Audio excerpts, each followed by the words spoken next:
the heads of the delegations of the APEC Finance Ministers meeting, Excellencies and members of the Diplomatic Corps present, members of the Cabinet present, Dr. Alan Nesmond Bullard, the APEC Executive Director, finance stakeholders from the private sector present, honored guests, ladies and gentlemen, good afternoon. A little more than 5 years and 2 months ago, I took my oath as President of the Philippines. From the very beginning, we knew that tremendous challenges awaited us. We quickly realized, however, that we had severely underestimated how much the patronage and corruption of the past had undermined our institutions. Every day, it seemed, we uncovered issues that had festered during my predecessor's term. At that point, many of us could not help but long for the weekend, if only for a temporary respite from the problems bequeathed to us. In the face of these challenges, we steeled ourselves, strengthened by the principle the Filipino people voted for in 2010, which is, where there is no corruption, there will be no poverty. We relentlessly pursued all those who had committed wrongdoing, regardless of their wealth or influence. We revamped our budgeting system and exercised fiscal prudence, making sure that taxpayer money is spent prudently, conscientiously, and judiciously on projects and programs that truly benefit our people. We cut red tape and made it easier for investors to bet on the Filipino people. Above all, we have massively increased our focus on social services, knowing full well that the only real growth is inclusive growth. In particular, you may have heard of our conditional cash transfer program, which provides cash grants to poor families, with the primary conditions being that children are sent to school and are vaccinated and pregnant mothers undergo regular health checkups. In the past 5 years, we have expanded the scope of this program from less than 800,000 households to 4.4 million households, covering about 20 million of our population. Our resolve began to reap results much faster than expected. One look at the figures tells a complete story. From 2010 to 2014, we posted a GDP growth rate of 6.2%, which marks the fastest period of economic growth for our country in 4 decades. We believe the macroeconomic fundamentals are in place for us to continue, if not improve, on this performance. During our administration alone, the Philippines received 22 positive credit rating actions. The most prominent among these occurred in 2013, when the world's most prominent credit ratings agencies unanimously declared the Philippines investment grade.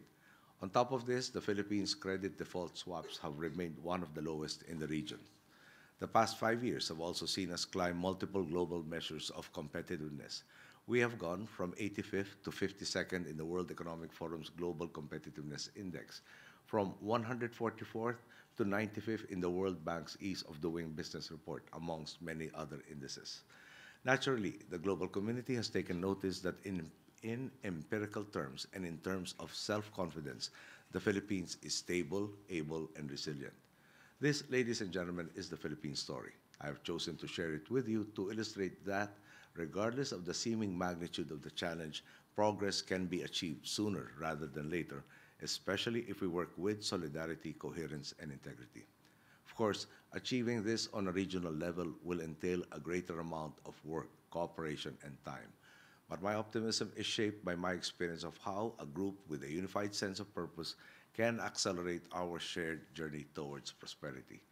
My positivity is reinforced by the Cebu Action Plan, named after one of the most progressive provinces in our nation, to which our economies are committing. I am told that it ticks all the right boxes. Better financial integration among APEC members fosters an environment ripe for investment.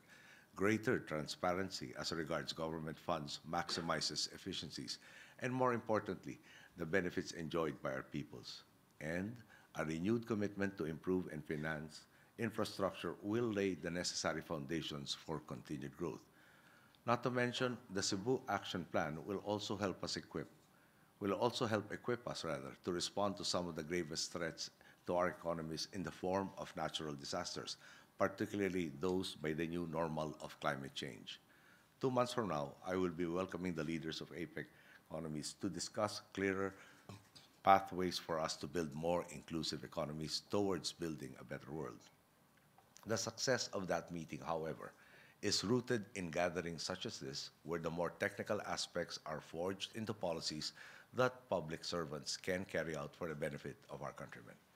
I'm hopeful that your time here in Cebu will go beyond finalizing previously discussed agreements and will involve speaking of new ideas that can further grow our economies. On another note, I hope that apart from my welcome, you will be able to feel the warm welcome of the Cebuano people who are renowned for their musicality and hospitality.